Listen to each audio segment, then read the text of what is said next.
오늘은 로마서 8장 7번째 시간입니다. 성령을 따라 살아가는 사람들이 늘 묵상해야 될 것이 무엇인지에 대해서 잠시 하나님 말씀 묵상하도록 하겠습니다. 여러분, 오늘 우리가 새벽 예배 때 어디까지 생각을 해보았느냐면 예수 그리스도 안에 거하는 사람들이 어떤 사람들인지, 예수 그리스도께서 나의 모든 죄를 사하셨기 때문에 나 대신 십자가에 달려 돌아가셨기 때문에 우리가 예수 그리스도 안에 거할 수 있다라고 말씀을 드렸습니다. 그리고 예수 그리스도 안에 거하는 사람들은 악한 사탄 마귀가 절대로 정죄하거나 공격할 수 없다고 말씀을 드렸죠. 그래서 여러분, 예수 그리스도 안에 거하는 자는 날마다 자기 육신을 죽여야 되겠죠. 우리 눈이 보이는 대로 살아가면 안 되고, 우리의 마음속에 있는 죄성을 아무렇게나 활동하도록 내버려둬서도 안 되고, 세상으로부터 들려오는 그 들리는 대로 살아가서도 안 되는 거예요. 여러분, 그렇게 우리의 모든 육신을 끊고 성령을 따라갈 때 하나님 아버지께서 우리를 기뻐하신다고 말씀을 드렸습니다. 하나님께서 얼마나 우리를 기뻐하시냐면 우리를 자녀 삼아 주실 정도로, 우리를 아들 삼아 주시고 양자 삼아 주시고 상속자 삼아 주실 정도로 우리를 기뻐해 주신다고 했습니다. 하나님을 그래서 우리는 아빠라고 부를 수가 있는 것이죠. 우리는 죄인이지만 우리를 통해서 예수 그리스도가 모든 죄를 다 사해 주셨기 때문에 이제 우리는 하나님의 자녀, 하나님의 아들, 양자, 상속자가 되어서 하나님을 아빠라고 부를 수가 있게 되는 거예요. 여러분, 그 아들됨의 특권이 무엇입니까? 하나님의 그 양자됨의 특권이 무엇입니까? 우리가 원하는 것은 다 하나님 앞에 담대히 나아가서 구할 수가 있게 되는 것이고, 심지어 하나님 나라의 영원한 기업을 받게 하신다고 말씀해 주셨습니다. 그러므로 이 시점에서 우리가 해야 할 것이 무엇일까요? 아니, 매 순간 우리가 잊지 말아야 할 것이 무엇이겠습니까? 여러분, 18절 말씀에 보면 뭐 하라고 그랬습니까? 생각하라고 그랬습니다. 생각하라. 여러분, 로마서 8장 18절 말씀은 우리가 너무나 잘 아는 말씀이에요. 그런데 여러분, 가장 중요한 말씀이 무엇이냐면 현재의 고난도 아니고 장차 받을 우리의 영광도 아닙니다.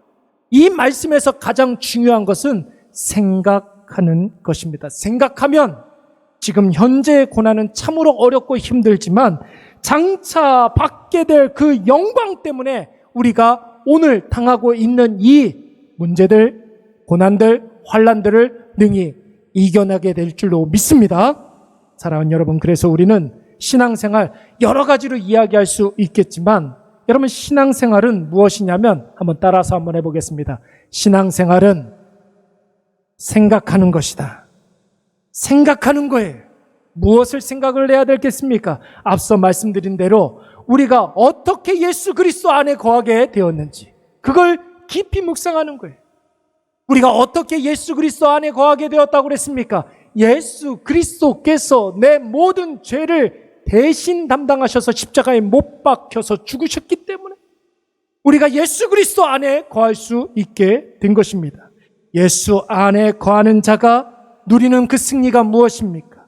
그것을 깊이 생각하는 거예요. 그 어떤 무엇도 하나님의 그 사랑에서 우리를 끊을 수가 없는 것이죠.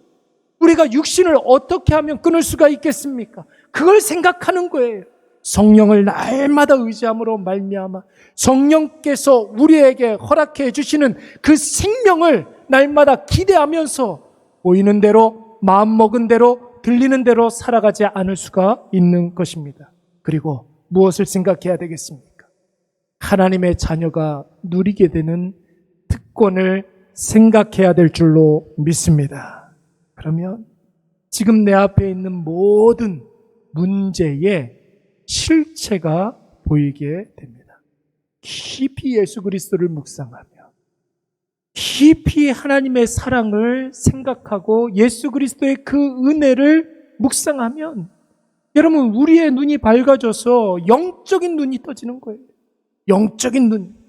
하나님께서 주시는 일인지 마귀가 우리를 시험하기 위해서 다가오는 것인지 분명하게 보이는 거예요. 그래서 지금 내가 당하고 있는 이 문제는 아무것도 아니구나. 할렐루야.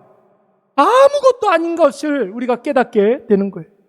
아빠 되신 그 하나님께서 너무나 크신 분이시기 때문에 지금 내 앞에 있는 문제가 아무것도 아니라는 사실을 깨닫게 되는 거예요. 지금 내 시점에서, 지금 이 시점에서 내가 무엇을 해야 되는지가 보이게 됩니다. 여러분, 고난주간입니다. 여러분, 이것이 우리의 마음속에 쑥 들어오게 되면 자동적으로 우리의 마음속에 떠오르는 생각 한 가지가 있어요. 기도해야 되겠구나. 이 생각이 떠오르게 되는 거예요. 여러분, 하나님 아버지의 그 사랑과 예수 그리스도의 은혜를 깊이 묵상하면 지금 내가 해야 할 일을 보이게 되는 거예요. 그리고 이 문제가 다 지나고 나면 나에게 있을 그 유익이, 그런 것들이 보이게 되는 것입니다. 그래서 여러분 18절 말씀에서는 생각하면 현재의 고난은 아무것도 아니라는 사실을, 상속자가 장차 받게 될 놀라운 영광의 실체를 보게 되는 줄로 믿습니다. 여러분, 이번 한 주 고난주간을 우리가 보내고 있는데 여러분, 이 고난주간을 어떻게 보내고 있습니까? 생각하면서 보내야 되는 거예요.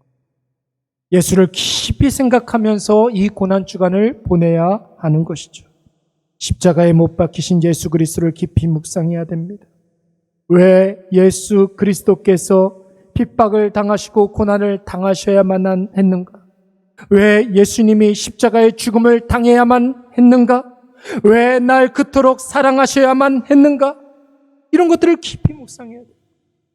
여러분, 갓 태어난 아기 제일 먼저 첫 번째 목욕시킬 때 생각이 나십니까? 갓 태어난 첫 번째 아이의 목욕시킬 때 그때 생각나세요?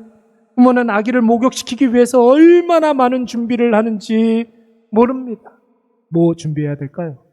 따뜻한 물을 준비해야 되겠죠. 이 온도가 우리 아이에게 맞는가 안 맞는가 그것을 체크해야 되겠죠. 목욕하고 난 다음에 아이가 추울 수 있으니까 여러분 빨리 입힐 옷들도 준비해야 되겠고, 아이 목욕시킬 때 자극적이지 않은 그런 어떤, 그걸 뭐라 그러죠? 그 뭐죠? 하여튼 그 비누 같은 거, 목욕용품 이런 것들 준비해야 되겠죠. 얼마나 철저히 많이 준비를 하는지 모릅니다. 그럼에도 불구하고 여러분, 아기는 처음에 물에 들어갈라 치면은 자지러지듯이 울어대는 거예요. 엄마 아빠가 어른이 둘이나 붙어서 시중을 드는데도 아기는 자기가 죽는 줄 알고 얼마나 많이 우는지 몰라요. 그러다가 여러분, 시간이 조금만 지나면 어떻게 됩니까? 금방 따뜻한 물에 노는 것을 좋아하게 되죠. 안전하다는 것을 느꼈기 때문에, 엄마와 아빠가 함께 있다는 것을 알았기 때문에 아기는 오히려 그 상황을 즐기게 되는 거예요. 여러분, 생각하면 보여요. 아니, 생각하면 깨닫게 되는 줄로 믿습니다. 하나님의 사랑이 보인다고요. 어떻게 하나님께서 나를 사랑하시는지 그게 보여요. 이게 안 보이는 사람에게는 어떻게 설명이 안 돼요. 근데 그 모든 일들이 남들은 혀를 차는 그런 일들이라 할지라도 나는 그게 하나님의 사랑으로 보이게 되는 거예요. 십자가의 은혜가 보이게 되는 줄로 믿습니다. 그래서 여러분, 우리가 수요 예배 때 계속해서 묵상하고 있는 것처럼 고린도후서 4장 16절 이하의 말씀에 보면 뭐라고 그랬습니까? 예수 그리스도의 십자가 구원의 은혜가 있으면 겉사람은 계속해서 낡아지지만 우리의 속사람은 어떻게 된다고요? 새로워진다라고 말씀하고 있습니다. 그래서 우리는 절대로 낙심하지 않아요. 절대로 낙심하지 않아요. 우리의 겉사람이 후패해지고 낡아진다 할지라도 우리는 낙심하지 않습니다. 왜 그렇습니까? 새로운 속사람이 지금 당하고 있는 그 고난을 잘 해석해 주기 때문에 그러는 거예요. 잠시 당하는 경한 것임을 알게 되는 것이죠. 그리고 곧 있으면 지극히 크고 영원한 영광의 중요한 것을 하나님께서 우리에게 주신다는 사실을 우리의 속사람이 깨닫게 되는 것입니다. 생각하지 아니하고 보이는 대로 마음대로 들리는 대로 살아가면 여러분 대세나 추세나 유행을 따라갈 수밖에 없고 상황에 함몰되게 되는 거예요. 그러면 여러분 얕은 물가에서도 혼자 몸부림치다가 익사하고 마는 거. 절대로 얕은 물가에서는 죽을 수 없는데 혼자 발버둥 치다가 죽게 되는 거예요. 라헬을 한번 생각을 해보십시오. 야곱의 아내 라헬, 길에서 출산을 하게 되었습니다. 엄청난 난산이라 그만 아이를 낳다가 이 라헬이 죽었습니다. 라헬의 입장에서 여러분 얼마나 비통하겠습니까? 그래서 자신이 낳은 아이의 이름을 뭐라고 그랬어요? 베노니 이렇게 이름을 붙였습니다. 이름의 뜻이 슬픔의 아들이에요. 라헬이 얼마나 마음에 비통했으면, 얼마나 마음에 슬픔이 가득했으면 이제 막 태어난 아이의 이름을 슬픔의 아들 베노니라고 지어 붙인 거예요. 그런데 여러분, 야곱은 좀 생각이 달랐습니다. 야곱이 가만히 생각을 해보니까 이 아이에게 하나님의 은혜가 보이기 시작했던 것입니다. 불임인 라헬에게 이 아이가 생겼어요.